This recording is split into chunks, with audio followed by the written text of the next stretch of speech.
As kids, we grow up looking for success. We aim to be our best, gain social respect, and our parents we want to impress. They say college is the best way to gain knowledge, be free from financial bondage, and be given corporate homage.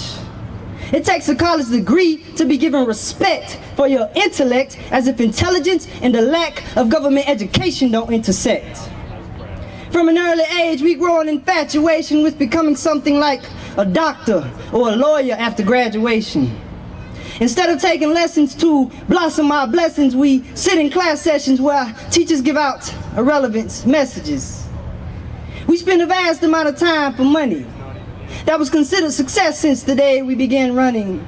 So much time spent into learning due to constant yearnings to gain enormous earnings. So much effort put forth to achieve this idea of success that we perceive is calculated by the amount of money we receive.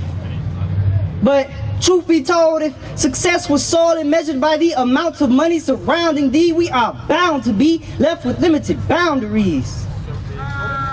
In a world where doing you and doing what you do best is a dream and not reality, well, what's real about that mentality? And though knowledge is a necessity, we are all blessed with special abilities, so use your creativity and note that talent is true credibility.